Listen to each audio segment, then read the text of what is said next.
Hello and welcome to Clamp, the weekly podcast where we discuss all things related to creating, living, and making projects. I'm Adam Mackey and I'll be your host tonight. Joining me as always is Grant Alexander and Morley Kurt. So I'm currently working on this project for my mate that has a birthday in a couple of weeks, and it's very hard for me to be keeping all of this, like all my progress and everything, a secret. I've getting further along in the project and I want to share it so bad on Instagram, and it's really hard to not just put up a picture. And then hopefully I'll have a video coming out this week, maybe before this comes out, and part of it, and it is a part of the project, but I'm hoping he just won't notice like what it's from. I'm just going to say it's something else. So I just wanted to talk about like what we do when we have secret projects, you know, presents for loved ones and all that sort of stuff. Mm-hmm. Yeah, I think my first real experience with this was when I made a journal cover for Eden when we were in university. And unbeknownst to me, or I didn't remember, we had agreed on not giving each other gifts. So she wasn't too happy about that. She was very happy with the journal cover though. And I would like work on it each day while she wasn't at my place. And then I would kind of like hide it in my desk so she couldn't see it. And I actually found it really fun because like I like secrets and surprises and things. But it was a different sort of thing than the whole, you know, not sharing that you're making content about something to sort of like preserve the final reveal, which I have like mixed opinions on, I guess, for the most part. Because I think I enjoy seeing the lead up to something. I don't really know how much it's worth keeping it a secret in general. Yeah. But I think there's a lot of reasons that you could do it, which we could explore, but yeah. Well, I definitely don't keep projects a secret. Like if it was any normal project, I'd be putting up stories every day that I'm doing something of progress shots and all that sort of stuff. But just because it's a present for a friend, that's the only reason I'm keeping it a secret, because he follows me on Instagram and everything. He'll see everything. He knows it's going to be for him because he's the only person that likes TARDISes that I would make it for. He knows I'm the only person who would put the time and money into making something for. Does he listen to the podcast? I don't think so, but his missus does. But you may want to bleep that out. No, I'm not gonna. He won't listen. I was thinking about putting up pictures anyway because he just told me that he deleted all social media. He's like, sorry, I haven't replied to your Snapchats or your TikToks or your Instagrams, and I'm like, but I don't want to run the risk. Yeah, it's very easy to get them back. Yeah. Well, the funny thing is that I was planning a long time ago, like probably 5 years ago, on building a full-size TARDIS arcade machine. And I was at his house one day and we're watching something on my laptop, and it just so happened to open the folder that the files were in for the 3D model, and he saw the name of it, and instantly knew and was like, you're not making me an arcade machine. You're a psycho if you do. So if he knows I'm making an arcade machine, he knows it's going to be for him. But. Well, when I think about like secret projects, it's often there's two things. There's the presence and like Morley's talking about the kind of revealing a interesting to try and like, I personally don't like to watch trailers because they get me all hyped up for a movie and then can be let down. Yeah. And I find there's some people who share so much on Instagram that I go, when I watch the video, I go, I've already seen this all broken up into, 15 to 60 second clips. So I kind of go, well, I feel like I've already watched it, and I don't want to give any of the tiny percentage of people that actually follow me on Instagram and watch my videos. I don't want to screw them over by having twice, but maybe those people actually like to see things twice. Maybe I'm the one who's weird and doesn't like to see stuff twice, because it clearly works for some of these bigger people. Yeah. I think it depends on what the project is, though. I mean, like, something generic, like, say, my workbench, putting up pictures of that isn't that much. But, like, something so specific as it's hardest, I guess, probably could be, or like something artsy like that, where you want the reveal, I think is probably a good point to not put pictures up of it. But something that is pretty generic, I don't see issue. Like, I don't see how that's ruining the surprise. Like, Yeah, I think there's a definite art to building hype. I think someone who has done it really well in the past was Jacko in his product reveals. So in the Kinetic Driver and the Maker Knife and all the things he's put out, really, he posts some just like absolute beautiful teaser shots where it almost becomes a game of guessing what it is. And I think that stuff is fun, but like the payoff has to make it worth it. Like you don't want to hype someone up for a not so great reveal, because then you just come off as silly, right? And you lose a certain amount of trust. I think with Jacko though, that's his goal is to get the hype up before he reveals the object. Yeah, Whereas, I mean, it's a super effective marketing strategy. I think it makes a lot of sense for an invention or like a very unique product and doing that sort of thing. But I think, if you're making something which is already out there to a certain extent, which isn't super original, it's like, does it really deserve that sort of hyped up, drawn out reveal? Because I think we've all sort of seen people, try to do that, like make something out to be a lot larger than it is, whether it be through clickbait or otherwise. And it's almost like being tone deaf, it's like, this might be a cool project, but it's not that cool. Right. Yeah. Like if I were slowly revealing like box joint after box joint. Yeah. And then it's like, oh, now I've done some drawers. And it's like, yeah, they're drawers. That's what, it's not very exciting. Yeah. So. I mean, I'm in like a different spot right now with keeping something secret. So like, I mean, I've spoken about it enough now that like, I'm not going to keep it a secret. So I'm working on a public art project that I want to execute in Toronto, and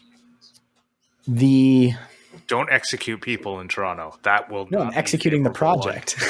Oh, and it's like simple enough that I worry that if I start telling all the powers that be who I want to approve it or, pay for it to get put into place, that there's a part of me that is worried that it'll be copied or they'll kind of like write it off before they give it a chance of seeing a full on prototype.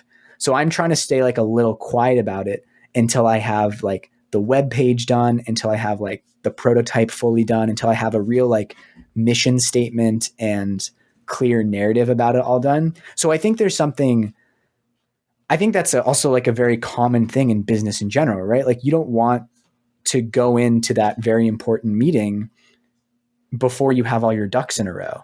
And that's kind of where I'm feeling I'm at right now. And I think there's a little bit difference between going into the meeting without your ducks in a row and never telling anyone, never sharing it beforehand, right? Because you may not realize which ducks you're missing if you don't talk to other people about it. Yeah, and I've tried to been like I've talked to you guys about it. I've been bringing more and more people in on it, and that that's a whole other rabbit hole, right? Which is like trying to keep your creative process uncorrupted to a certain extent. And I think it's really important to keep ideas to yourself for a while if you don't feel secure in it, or you're just like you want to be working independently. But if it's at a certain point, you're totally right. It makes sense to bring other people in on it. Yeah, I know Bob like really holds like Bob Claggett from I Like to Make Stuff. I don't know if you've heard of him before, but he likes to hold his cards really close to his chest, and he talks about it all the time. And I think there's a part of that makes it good for his creative process and his figuring things out. But I think sometimes you might get a better product, and I think he's even said it. You might make a better thing, if he would talk about it. And and I think he said it on Making It, and then didn't bother talking about projects. Yeah. They always talk about a project that's already finished. Like what he'd been working on this week for them is a project that's the video is about to come out. Right. But I feel like I don't know. I'm the kind of person that like I use Instagram for sort of behind the scenes. That was always my plan for it.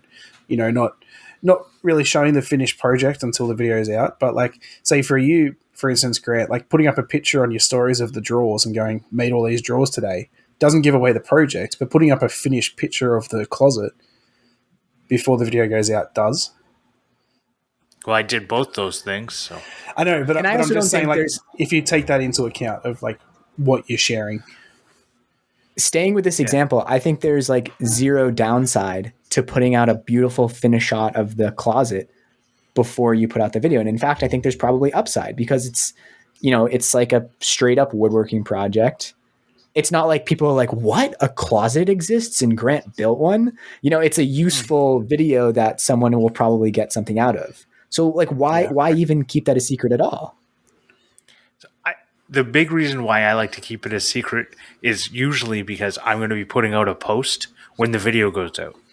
So if I post about finishing it, and then a week later post the same picture saying, hey, there's a video out now, I feel like an idiot. But you're not an idiot because you need to repeat things for people to notice them anyway. And those could be two different pictures. Right. I only have so many pictures, so this is the picture. I have 10. It's in your house. Take another picture. Well, it looks really, really bad now. It's all filled up with clothes and overrunning. Anyways, I get what you're saying. I don't know. I want to put the best picture forward on the day the video releases. So I don't want to put crappy pictures in my feed. I want to put the best picture. I also think that those things. You, as in you, Grant, and you as in the royal you, everyone who's listening, has a skewed perception of like what the best picture is. So like Grant, you take all your photos with a very specific style. I don't know if you've noticed that, but like a lot of when I look on your Instagram feed, like it's clear like the sort of pictures you've taken. A lot of them have similar framing, look very similar. So I think there are a lot of different ways that you could take pictures and post them if you sort of like get creative and step outside of the format that you've kind of like built yourself in. It's funny because you're telling him to do the opposite of what Instagram tells you to do. Like, which is that? To have all your pictures should be similar format in people know what to expect. Like this is going from before it was all about makers and everything like that. But like Instagram, like the glamour, like the landscape shots and all that sort of stuff, it was always a thing that like all your photos should look similar in the way that they're lit and all that sort of stuff, so that like your feed looks, what's the word? Consistent. Like consistent. Maybe. So, I'm going through my feed and I don't see this, so I would like a little more. What is it that I okay, so for example, if you take pictures of like a frame that you've made, I noticed that you always take it on like a slight angle to show the depth of the frame, because I probably to you, that's where the beauty lies, is in the miters and the sides and the joinery. I guess not that one, but a lot of, I think I was noticing it for a period that you're taking a lot of pictures to an angle. And like, you know, if I look through your feed as well, I see like very few macro shots. And so like, I think there's like, for example, like your trailer build, right? How many elements are there to that trailer that you could take multiple pictures of? The point isn't like trying to figure out if you have a style or not. The point is that there are many ways to take photos of a single project. And I don't really think there's a reason not to post multiple. I hear what you're saying. And I always post, when I post on Instagram, I try and post 10 photos, like the max amount, because when you maximize it, it shows up in people's feed multiple times if they didn't click like. So hot tip, everyone, even if you don't like something, if you don't want to see it again, press the little heart button. It won't pop up 5 more times with the 5 other photos you didn't want to see of it. But I see what you're saying. It's hard because go ahead. I can't unsee this now. I can't unsee that every picture is taken from the corner of the object. I've never really noticed it, but now that Morley's pointed it out, like every single picture on your feed is taken from an angle. They're totally not. Like I've got tons of straight on pictures. boots. This is great audio content. Grant, I know. finish your point. So everyone go and check out Grant's Instagram so you can see what we're talking about. Yeah, there we go. And follow That'd follow be really while you're great. there. I would appreciate it because there's a bunch of people who follow the podcast and don't follow me, and I go, I don't understand what you're doing, but you must not really like me. And I guess that's fine. So my point is, maybe it's another one of these. I think differently than other people, but if I see someone posting about the same project, like here's the finished project next week, hey, the video's out, I go, yeah, well now I've seen this twice. Now I don't even want to watch the video. Right? Yeah, that so makes this sense. is like keeping stuff secret makes it so that you don't like get people annoyed with the fact that you're doing something. So here's another way to think about it, which I had thought about today. So like I think Geeky Faye Art, is that the name of the account? They came out with that LED necklace that senses air quality, right? And I haven't watched the video, but it seems like a very involved project with like a lot of work that into it, a lot of engineering. Ali from Geeky Faye. And it would almost be a shame to put out one post about that, hope that everyone who follows you sees it and then takes action on that post when it's such a large encompassing project. And something that I notice of like successful people on the internet do is they will post multiple times about something in progress after it's done in different contexts, talking about different aspects of it, which I obviously it's not like a hot take or anything. I think that's a pretty common thing. But I'm only talking about before the video is available. After it's available, I usually plan to have one post and 3 reels, at least, on every video. Because the reels are the only way that anyone actually gets to see any of my stuff anymore. I don't like it, but that's the way you got to play the game. So, but before the thing, while it's still a secret, I don't want to bore people with it. After it's out, I can bore them all I want. Yeah. And maybe it's I don't know. I think back to like something Gary Vee has said, and like I'm not a huge Gary Vee fan, but like there is something he said which has stuck with me, which is that like there's so much content on Instagram. A lot of people are following a lot of people that the chances of you annoying someone with how much you're posting something is kind of low.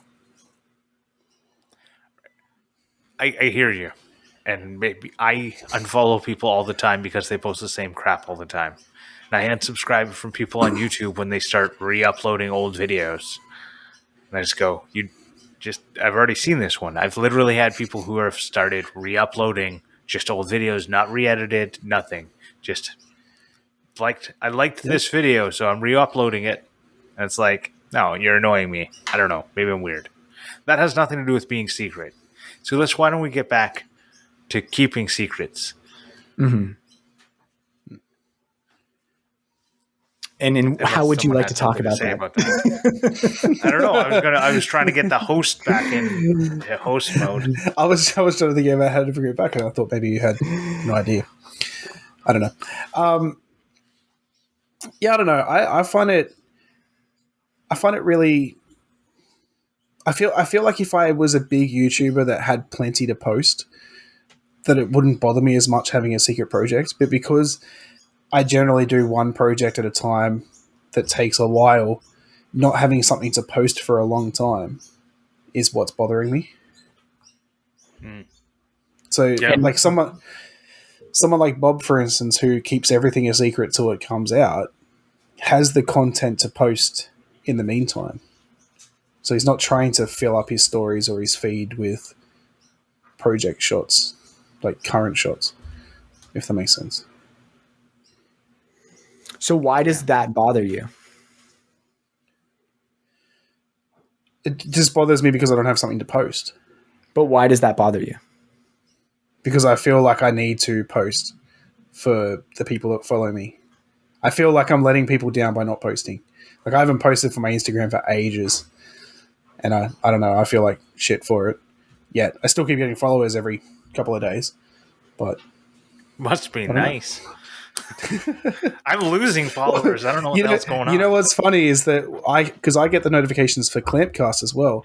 It's really funny and interesting to see so and so followed you on Clampcast, and then like so and so followed you on Make a Mackie. So that's nice to see. But I don't know. I feel like I'm letting people down. Same as like with my YouTube. I haven't posted for 2 months. I think was my last video, and I feel like people are gonna like either unsubscribe because they think I'm not active, or think, well, this guy doesn't post enough. I don't want to watch his stuff anymore. I don't know. Here's my opinion. I think that there's enough content out there that if you don't post, people probably won't notice. And then if you do, they'll be like, cool, I like this guy, or oh, it's him, I'm going to unfollow him. And I mean, if you post sometimes, people might unfollow you because they're reminded that you exist, and they're like, I don't really want to that's true. watch that person's stuff. So I was listening to the For the Gram podcast with and Vic from the Stump Shop said, you know, like it's something they preach all the time is for growth, it's about being consistent. If you just want to share your stuff, then just share your stuff. If your goal is to grow, then you need to play the game. If you just want to have fun and share when you can share, don't worry about it. Yeah, that's a good point. That's pretty much how I've been using my YouTube and Instagram anyway. It's just for fun, post whenever I want. But then that brings me back to sort of another offside from it. Because I'm keeping everything a secret, once I give the present to my friend, I'm probably going to have the video done. I pretty much will have the video finished before I give it to him, or not long after. Do I keep it a secret and then post as if I'm making it now, like making it at the time on Instagram, and upload my progress shots like every day before the video comes out? Or do I just post the video and then lose the shots, or upload them after and be like, oh, here's progress shots from like, what do you reckon is the best way to do that? I would do progress shots. Like I would release the video. By the way, make sure to get two things for this video because you've done it in the past and not done it.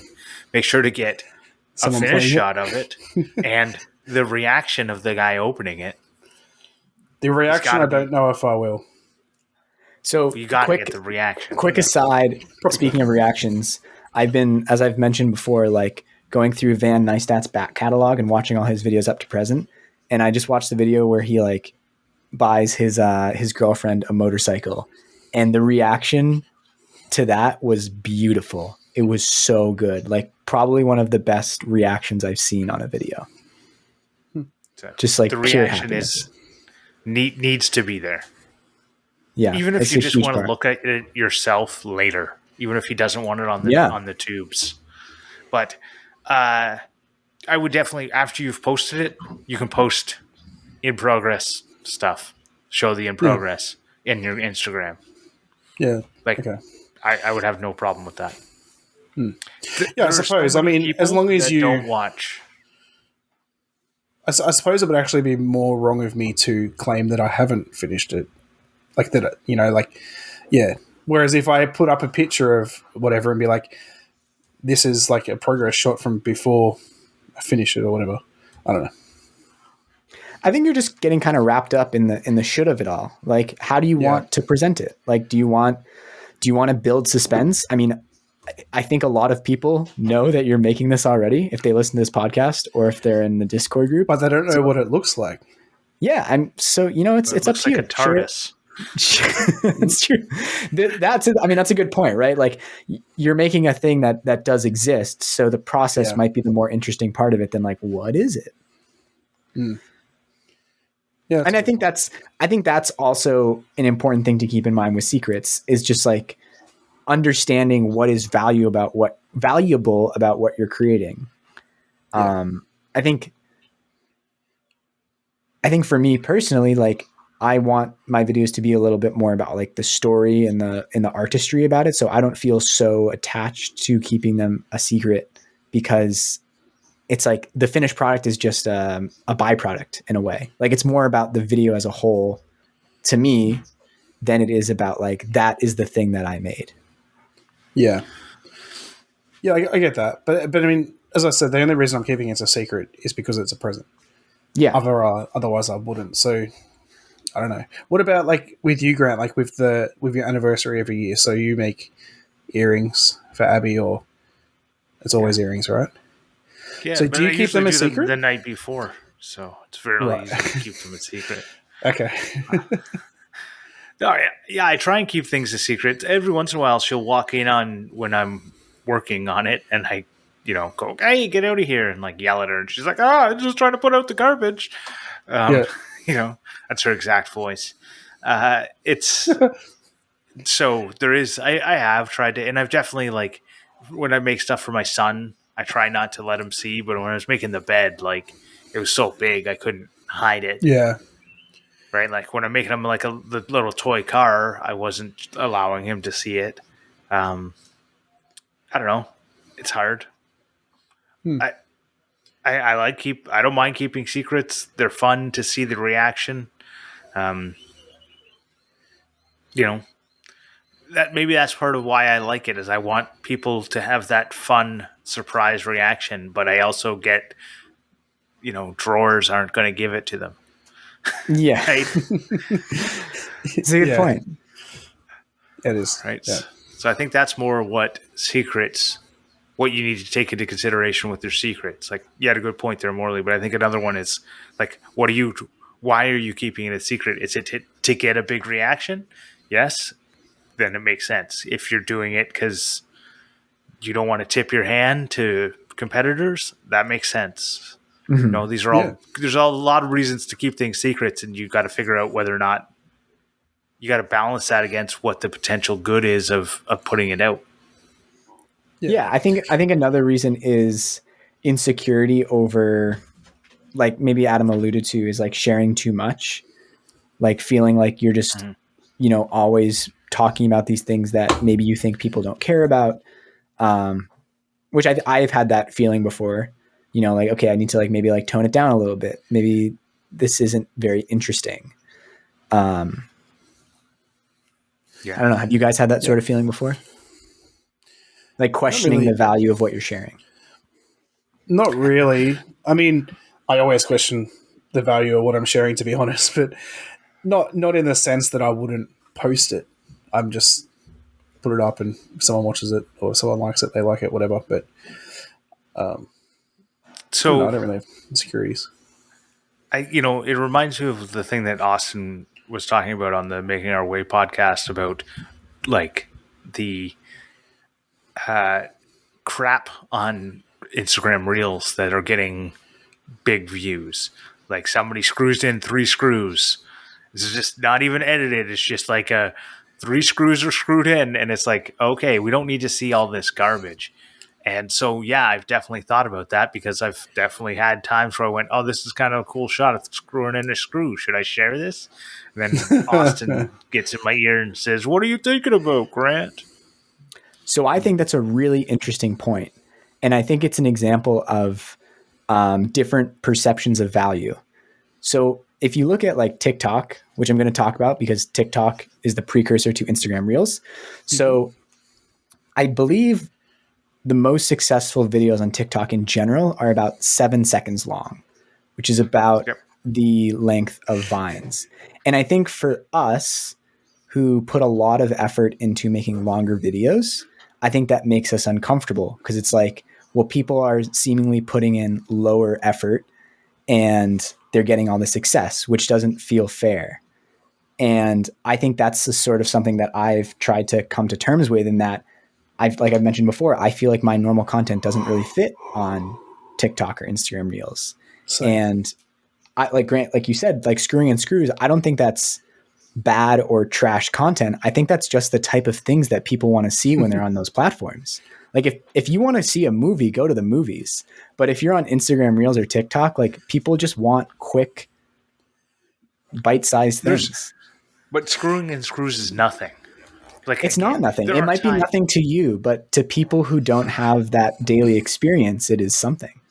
I have an example of this. I can't remember what it was I was making, but I got a shot from my camera pointing directly at the cut line of where I was cutting, and the dust from the cut flew into the lens. Like, that's probably nothing, but it could go viral on TikTok because it's a cool shot.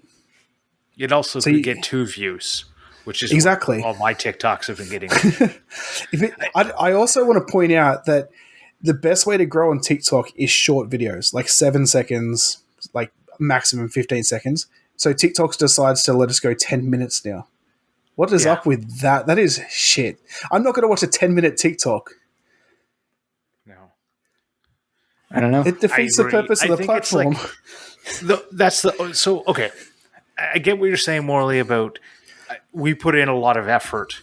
And so when somebody gets 1 million views or 2 million views or 5 million views on Screwing in Screws, you think they put in no effort and they got a big reward. But the reward is nothing because they got a bunch of internet points, right? Mm-hmm. If I put in all the work into YouTube, I can potentially get money. Yeah, I think that's maybe not the most accurate way to look at it. I mean, like there are definitely like comedians and other artists on TikTok who have, built followings through that. They've gotten shows booked. They've gotten other opportunities. They've gotten secondary opportunities from it.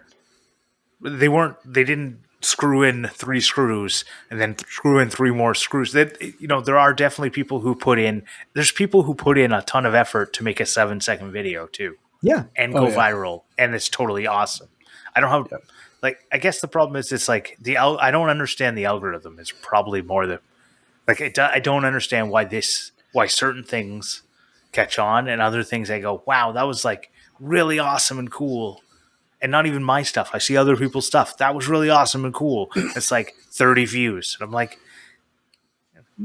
but I don't know. The goal is to have a short video that gets on the For You page, because if it's 7 seconds long, generally someone's not going to skip past it within 7 seconds. That shows a retention rate of 100%, well, 90 odd plus percent. That's going to show it to more people because it thinks people want to see it. But to take it back, if you were to put those same videos up on YouTube, you're not going to get those views. No one's going to click on a 7 second. Yeah, no one's going to get a 7 second. Click on a 7 second video if you're putting in 3 screws. It's only because it's on TikTok and because that swipe feature's there. Right. So you want to know a secret to getting lots of views on Instagram Reels? And I won't talk about TikTok because it didn't work there. Do sketchy stuff on a table saw. Get rid of those guards. Definitely get rid of all the guards. Get your fingers as close as possible. They're really far away, but the camera makes them look close. Use that trick where you're like on an angle that makes it look like your fingers are really close. Do that. Guaranteed. Right? Got over 1 million views on a TikTok reel doing that. It's funny you say that because it's not actually a dumb thing to say.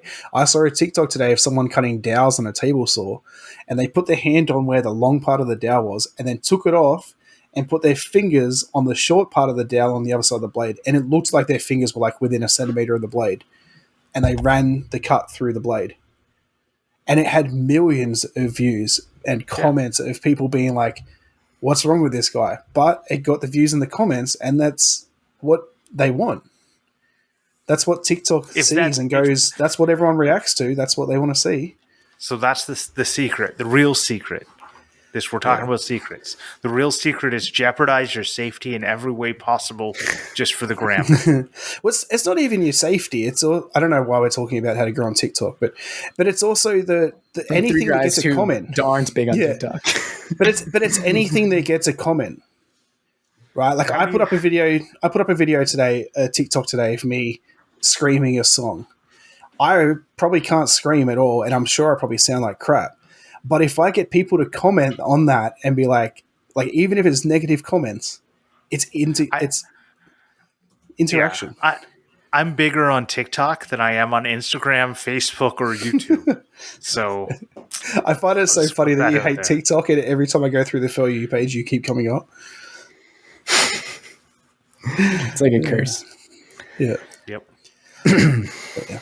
It is definitely a curse. It's like I've put the least amount of effort into TikTok and I've got the most amount of success.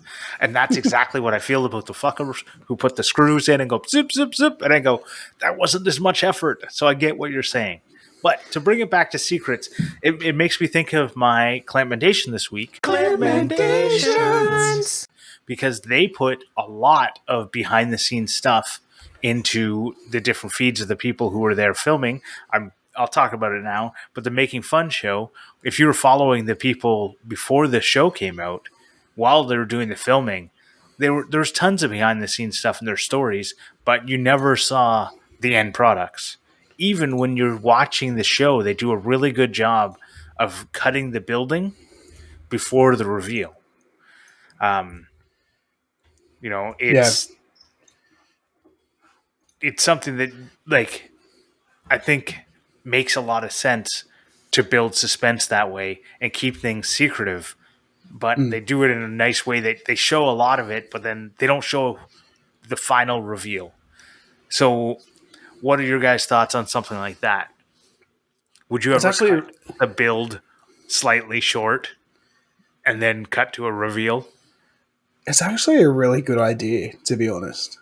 Like, when you think of it, right? They show the problem is with Making Fun is they don't show like all of they don't show everything that we would show. But Yeah, they you can't. think of no, I know, I understand that. But what I'm saying is, you think of what they don't show, like what you're saying, like where they cut it, and then when they show the reveal, what actually would need to be shown there? To be honest, like if it was one of our videos, what if they cut out like Depends. All their builds are different, so Yeah. Okay. Well, let's talk about my TARDIS, for instance. Right. I glue on a side panel that's already painted. Do I need to show the rest? I don't. I can glue on one side panel. I'll show how I attach the back panel because it's attached with magnets, and then the reveal shot. Like, do I need to? I don't need to show installing every panel and every little piece and all that sort of stuff because it's just tedious in the exact same process.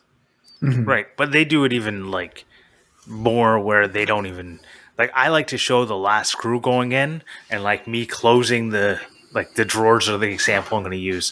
Like me putting in the last screw, closing the drawer was like my final scene, and Yeah. then I do here's the beauty shot, right?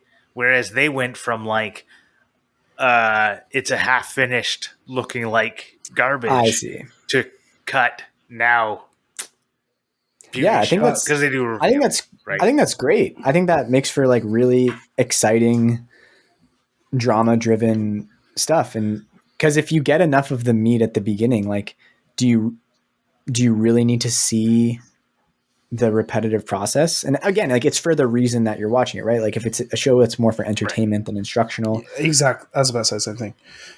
But I mean, the things that I would like to be doing are more entertainment than instructional. So that sounds good to me. In saying that, how important was that last screw for you to show on camera?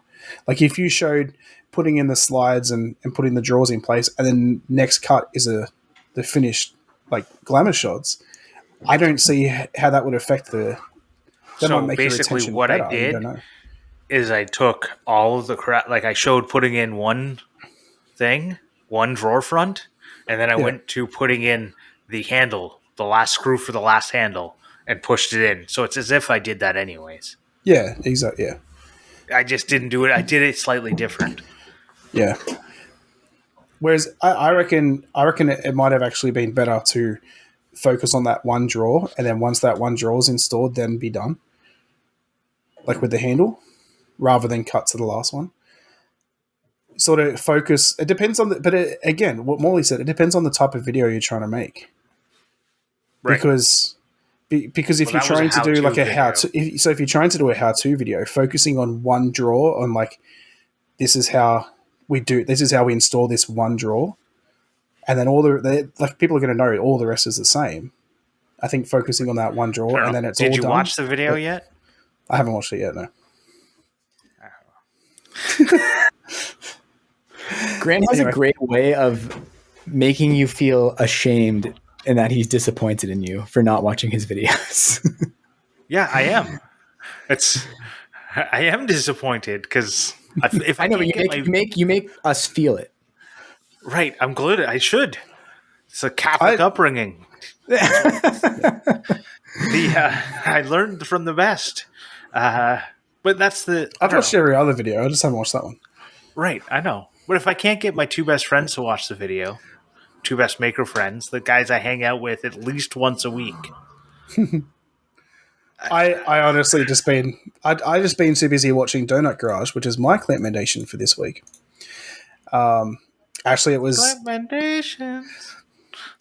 I already played that. Didn't you hear it before? It was No. anyway. It was actually David's recommendation on making it, Donut Garage, and the only reason I went on there. Well, actually, was it his recommendation? But they were talking about like ad reads and stuff, and how he was saying that Donut Garage have like the best ad reads. I clicked on a video just to see what he was talking about, and now I'm hooked. I can't stop watching him. So, yeah, I've been watching Donut Garage. Cool. Well, my Clampmendation is making fun. So you guys should, if you haven't checked it out, if you're listening now, stop listening. Go watch it. Come back. It's actually not as long as I thought it was. I watched the last build video, and then it Netflix at the end of it is like recommends 3 random shows at the end that you're like, how do these relate? And I went, where's the next? I wanted more. I was like, where's the next one? Right? And this is the only time, the whole time. So I got a funny story. If you got something to say first, go for it. Yeah, I just want to quickly say that actually is a good point to bring it back to the subject, is from the very first episode, they showed future builds, which they didn't keep them all a secret for each episode. What I remember from episode 1, I couldn't wait to see that the guitar boat. Yeah. As soon as I saw that, I'm like, I can't wait to see that build. And it was the last damn episode. That's because I think it was the coolest one. But, exactly. So I've been trying to watch it with my son. Actually, I watched most of the videos with my son, and we went down to watch TV, and I said, do you want to watch another Pat show? Because that's what we call making fun. We call it the Pat show because he's met Pat in real life. So it's the Pat show. And I was like, do you want to watch a Pat show? And he's like, no. I was like, why not? You don't like Pat? And he's like, no, I like Pat. I just don't like Jimmy.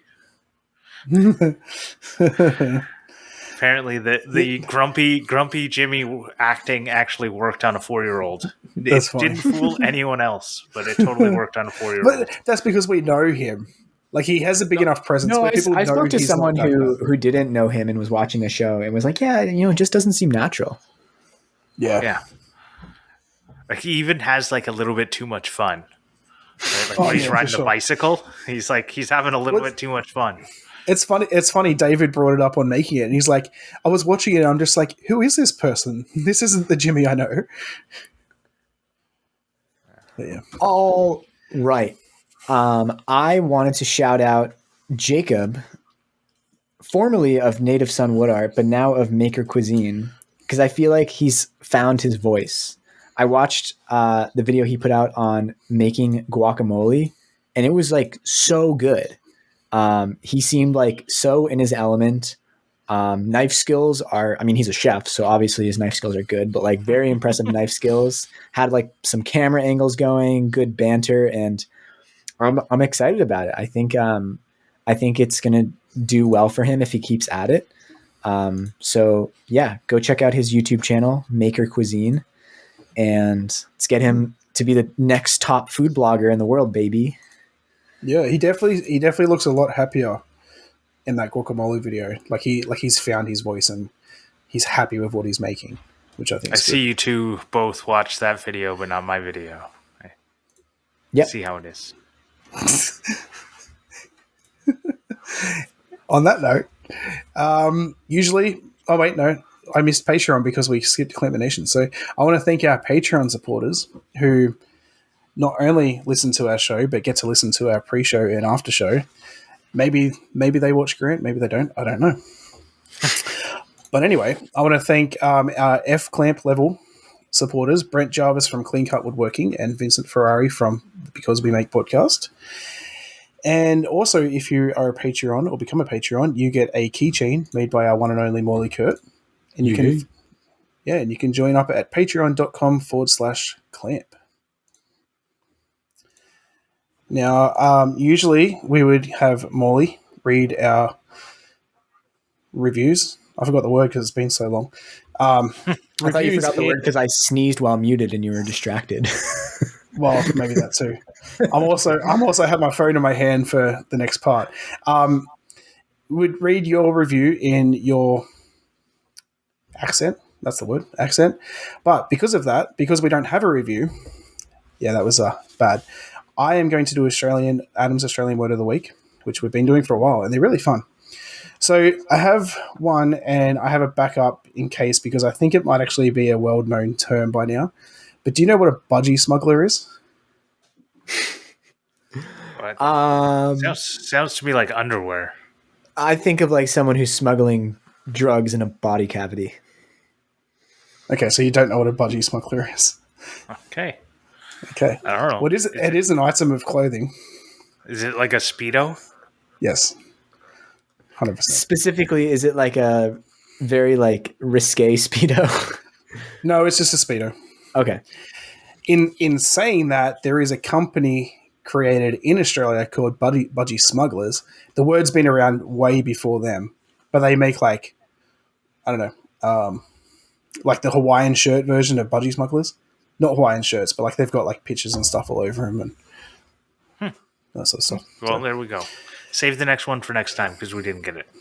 Yeah, Before we go, Adam, did you get a haircut? I did. I got a looks haircut good. last week. Looks Thank real you. good. You're welcome.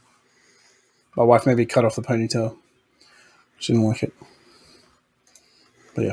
I want to thank TF Turning for our new theme song and our old theme song. And you can find us on YouTube, Instagram, Facebook. If you search Morley Grant Adam Clamp on YouTube, you'll find us on YouTube. And subscribe, please, because when we get to 100, we can get our custom URL, and I won't have to tell you to go search our names. And we're going to go to the after show. Bye. Bye. Goodbye.